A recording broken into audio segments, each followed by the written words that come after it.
সরকার বারবার মুক্তিযুদ্ধের সপক্ষ দল বলে মুক্তিযুদ্ধের নানা লেবাস পরে আজকে এখানকার মানুষের জীবনকে কিভাবে দুর্বিষহ করে তুলেছে।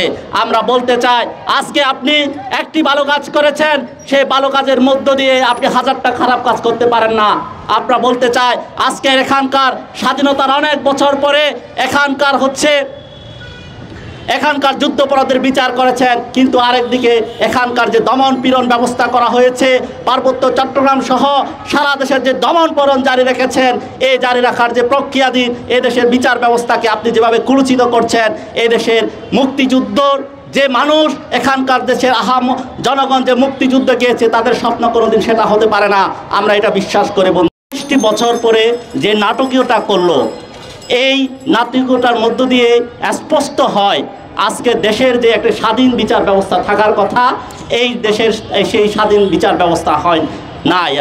এখানকার সাধারণ মানুষের, শ্রমিক, কৃষক, মেহনতি মানুষের যে বিচার পাওয়ার যে আকাঙ্ক্ষা, সর্বশেষ যাওয়ার যে জায়গাটা, এই জায়গাটাও কুলুচিত করা হয়েছে বন্ধুগণ। আমরা আজকে পাহাড়ে যেই নিপীড়ন এবং এই নিপীড়নের বিরুদ্ধে সোচ্চার হতে গিয়ে কল্পনা চাকমাকে আমরা হারিয়েছি বন্ধুগণ। আজকের এই কল্পনা চাকমার কণ্ঠকে রোধ করার জন্য আজকের যে বিচার প্রক্রিয়াধীনে যাওয়ার কথা, আজকে এই যে দেশের স্বাধীন ব্যবস্থার পরে আজকের বিচার প্রক্রিয়ায় একটি দেশের রাষ্ট্রীয় বিচার প্রক্রিয়াধীনের আইনি ব্যাপার প্রক্রিয়ার মধ্য দিয়েও আমরা গিয়েছিলাম। আমরা আস্থা রেখেছিলাম, আমরা পাহাড়ের আস্থা রেখেছি। এই সরকার, এই শাসক শ্রেণী রাষ্ট্রের উপর বারবার সে আস্থা, এই রাষ্ট্র ব্যবস্থা, এই সরকার সে আস্থা রাখতে পারেনি। সেই আস্থা সে প্রতি গাতে গাতে সেই খর্ব করেছে, নষ্ট করে দিয়েছে বন্ধুগণ।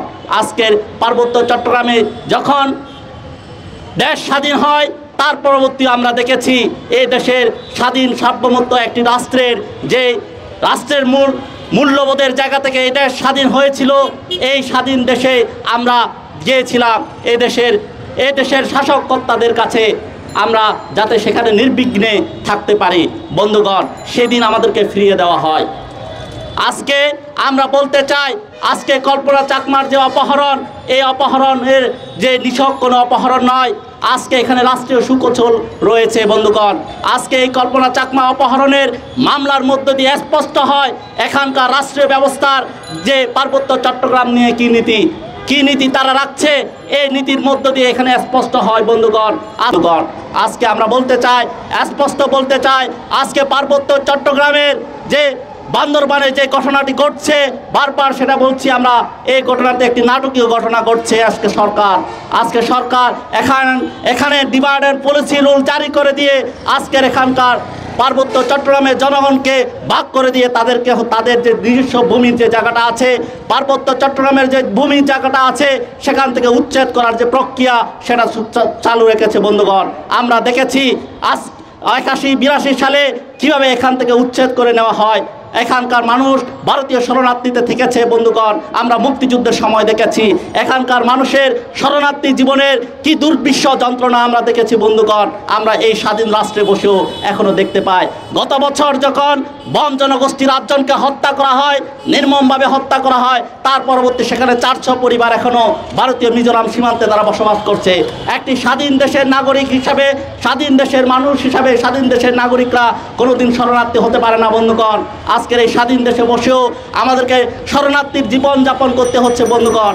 আজকে আমরা দেখেছি গত পরশু দিনে আর একটি নাটকীয়র মধ্যে নাটকীয়, আজকে সেখানে এক প্রতিবন্ধী বম জনগোষ্ঠীর ছেলেকে ধরে নিয়ে গিয়ে তাকে কীভাবে নির্মমভাবে খুন করা হয়েছে। আজকে আমরা যখন দেখি এখানকার 24 পদাতিক ডিভিশনের